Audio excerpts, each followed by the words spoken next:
شروع کرتا ہوں اللہ تعالیٰ کے نام سے جو بڑا مہربان نہایت رحم والا ہے۔ امام مالک رحمہ اللہ نے بیان کیا، ان سے ابو نضر سالم بن ابی امیہ نے، ان سے ابو سلمہ بن عبد الرحمن نے، اور ان سے عائشہ رضی اللہ عنہا نے فرمایا کہ میں اپنا پاؤں نبی کریم صلی اللہ علیہ وسلم کے سامنے پھیلا لیتی تھی اور آپ نماز پڑھتے ہوتے۔ جب آپ صلی اللہ علیہ وسلم سجدہ کرنے لگتے تو آپ مجھے ہاتھ لگاتے، میں پاؤں سمیٹ لیتی، پھر جب آپ کھڑے ہو جاتے تو میں پھر پھیلا لیتی۔ صحیح بخاری حدیث نمبر 1209۔ محمد بن زیاد نے بیان کیا، ان سے ابو ہریرہ رضی اللہ عنہ نے نبی کریم صلی اللہ علیہ وسلم سے کہ آپ صلی اللہ علیہ وسلم نے ایک مرتبہ ایک نماز پڑھی، پھر فرمایا کہ میرے سامنے ایک شیطان آ گیا اور کوشش کرنے لگا کہ میری نماز توڑ دے، لیکن اللہ تعالیٰ نے اس کو میرے قابو میں کر دیا۔ میں نے اس کا گلا گھونٹا یا اس کو دھکیل دیا۔ آخر میں میرا ارادہ ہوا کہ اسے مسجد کے ایک ستون سے باندھ دوں اور جب صبح ہو تم بھی دیکھو، لیکن مجھے سلیمان علیہ السلام کی دعا یاد آ گئی، اے اللہ مجھے ایسی سلطنت عطا کیجئے جو میرے بعد کسی اور کو نہ ملے۔ اس لیے میں نے اسے چھوڑ دیا اور اللہ تعالیٰ نے اسے ذلت کے ساتھ بھگا دیا۔ اس کے بعد نضر بن شمیل نے کہا کہ ذعتہ زال سے ہے، جس کے معنی ہے کہ میں نے اس کا گلا گھونٹ دیا، اور دعتہ اللہ تعالیٰ کے اس قول سے لیا گیا ہے یوم یدعون، جس کے معنی ہیں قیامت کے دن وہ دوزخ کی طرف دھکیلے جائیں گے۔ درست پہلا ہی لفظ ہے، البتہ شعبہ نے اسی طرح عین اور تا کی تشدید کے ساتھ بیان کیا ہے۔ صحیح بخاری حدیث نمبر 1210۔ آدم بن ابی ایاس نے بیان کیا، کہا کہ ہم سے شعبہ نے بیان کیا، ان سے ارزق بن قیس نے بیان کیا، کہا کہ ہم اہواز میں جو کئی بستیاں ہیں بصرہ اور ایران کے بیچ میں خارجیوں سے جنگ کر رہے تھے۔ ایک بار میں نہر کے کنارے بیٹھا تھا، اتنے میں ایک شخص ابو برزہ صحابی رضی اللہ عنہ آیا اور نماز پڑھنے لگا۔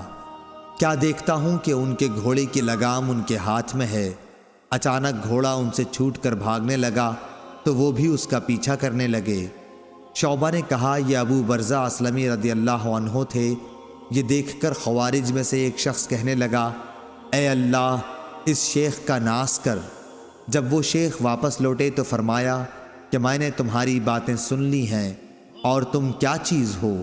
میں نے رسول اللہ صلی اللہ علیہ وسلم کے ساتھ 6 یا 7 یا 8 جہادوں میں شرکت کی ہے، اور میں نے آپ صلی اللہ علیہ وسلم کی آسانیوں کو دیکھا ہے، اس لیے مجھے یہ اچھا معلوم ہوا کہ اپنا گھوڑا ساتھ لے کر لوٹوں، نہ کہ اس کو چھوڑ دوں، وہ جہاں چاہے چل دے اور میں تکلیف اٹھاؤں۔ صحیح بخاری حدیث نمبر 1211۔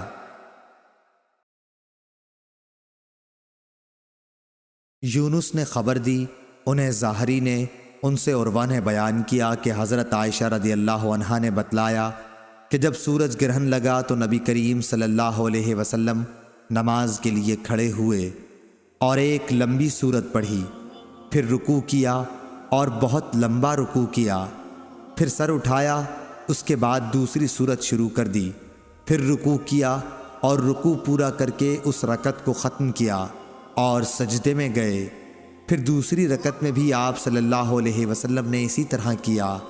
نماز سے فارغ ہو کر آپ نے فرمایا کہ سورج اور چاند اللہ کی نشانیوں میں سے 2 نشانیاں ہیں، اس لیے جب تم ان میں گرہن دیکھو تو نماز شروع کر دو جب تک کہ یہ صاف ہو جائے۔ اور دیکھوں میں نے اپنی اسی جگہ ان تمام چیزوں کو دیکھ لیا ہے جن کا مجھ سے وعدہ ہے، یہاں تک کہ میں نے یہ بھی دیکھا کہ میں جنت کا ایک خوشہ لینا چاہتا ہوں۔ ابھی تم لوگوں نے دیکھا ہوگا کہ میں آگے بڑھنے لگا تھا اور میں نے دوزخ بھی دیکھی، اس حالت میں کہ بعض آگ کو کھائے جا رہی تھی۔ تم لوگوں نے دیکھا ہوگا کہ جہنم کے اس ہولناک منظر کو دیکھ کر میں پیچھے ہٹ گیا تھا۔ میں نے جہنم کے اندر عمرو بن لحی کو دیکھا، یہ وہ شخص ہے جس نے سانڈ کی رسم عرب میں جاری کی تھی۔ صحیح بخاری حدیث نمبر 1212۔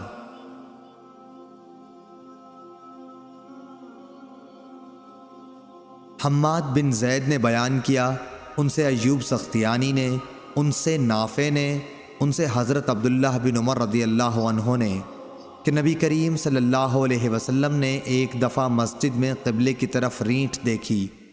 آپ صلی اللہ علیہ وسلم مسجد میں موجود لوگوں پر بہت ناراض ہوئے اور فرمایا کہ اللہ تعالیٰ تمہارے سامنے ہے، اس لیے نماز میں تھوکا نہ کرو، یا یہ فرمایا کہ رینٹ نہ نکالا کرو۔ پھر آپ اترے، خود ہی اپنے ہاتھ سے اسے کھرچ ڈالا۔ ابن عمر رضی اللہ عنہ نے کہا کہ جب کسی کو تھوکنا ہی ضروری ہو تو اپنی بائیں طرف تھوک لے۔ صحیح بخاری حدیث نمبر 1213۔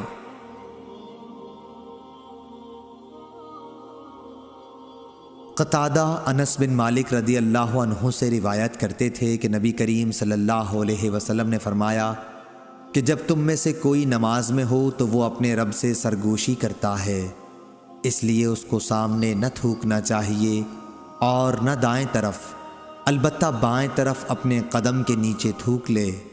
صحیح بخاری حدیث نمبر 1214۔ سہل بن سعد رضی اللہ عنہ نے بتلایا کہ لوگ نبی کریم صلی اللہ علیہ وسلم کے ساتھ نماز اس طرح پڑھتے کہ تہبند چھوٹے ہونے کی وجہ سے انہیں اپنی گردنوں سے باندھے رکھتے، اور عورتوں کو جو مردوں کے پیچھے جماعت میں شریک رہتی تھیں کہہ دیا جاتا کہ جب تک مرد پوری طرح سمٹ کر نہ بیٹھ جائیں تم اپنے سر سجدے سے نہ اٹھانا۔ صحیح بخاری حدیث نمبر 1215۔ ابن فضیل نے بیان کیا، ان سے عامش نے، ان سے ابراہیم نے، ان سے علقمہ نے اور ان سے عبداللہ بن مسعود رضی اللہ عنہ نے کہا کہ ابتداء اسلام میں نبی کریم صلی اللہ علیہ وسلم جب نماز میں ہوتے تو میں آپ کو سلام کرتا تو آپ صلی اللہ علیہ وسلم جواب دیتے تھے، مگر جب ہم حبشہ سے جہاں ہجرت کی تھی واپس آئے تو میں نے پہلے کی طرح نماز میں سلام کیا، مگر آپ صلی اللہ علیہ وسلم نے کوئی جواب نہیں دیا، کیونکہ اب نماز میں بات چیت وغیرہ کی ممانعت نازل ہو گئی تھی، اور فرمایا نماز میں اس سے مشغولیت ہوتی ہے۔ صحیح بخاری حدیث نمبر 1216۔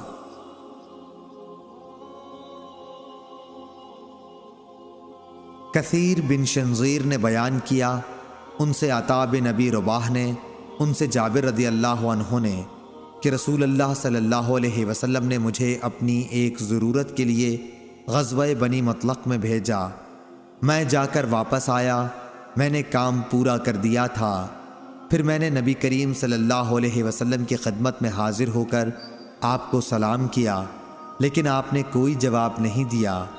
میرے دل میں اللہ جانے کیا بات آئی اور میں نے اپنے دل میں کہا کہ شاید رسول اللہ صلی اللہ علیہ وسلم مجھ پر اس لیے خفا ہیں کہ میں دیر سے آیا ہوں۔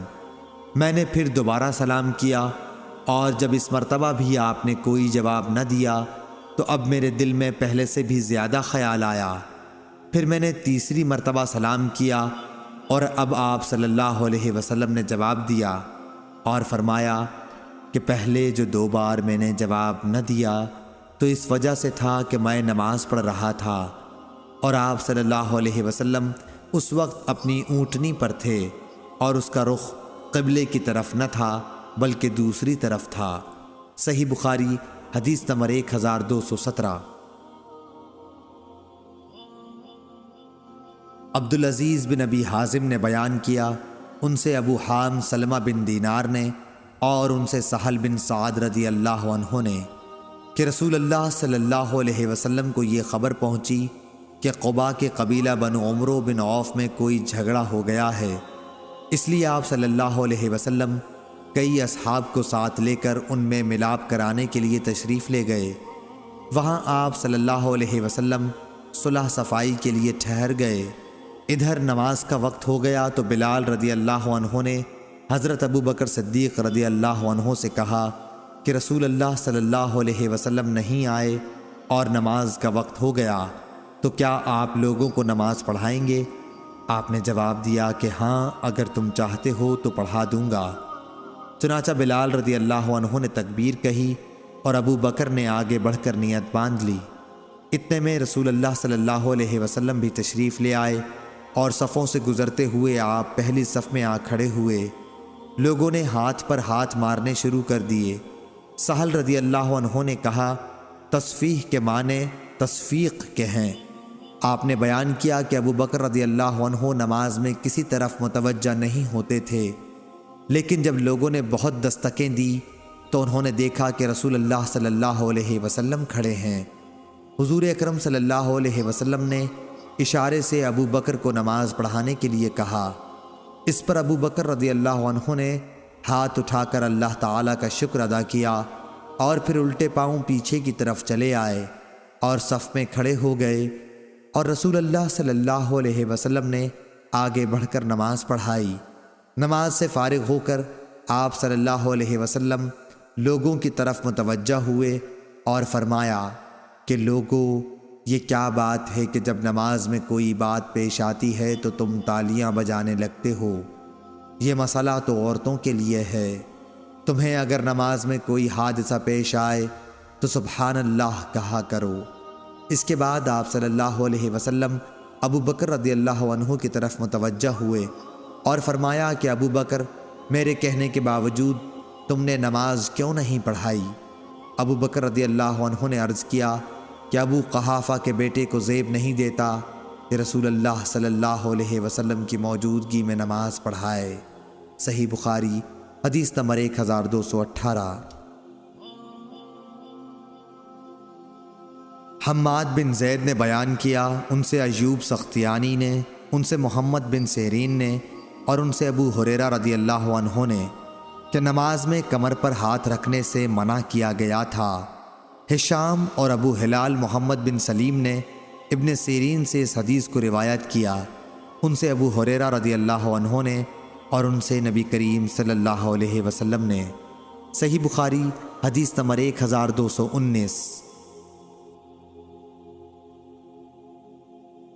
یحییٰ بن سعید قطان نے بیان کیا، ان سے ہشام بن حسان فردوسی نے بیان کیا، ان سے محمد بن سیرین نے بیان کیا اور ان سے ابو ہریرہ رضی اللہ عنہ نے کہ حضرت صلی اللہ علیہ وسلم نے کمر پر ہاتھ رکھ کر نماز پڑھنے سے منع فرمایا۔ صحیح بخاری حدیث نمبر 1220۔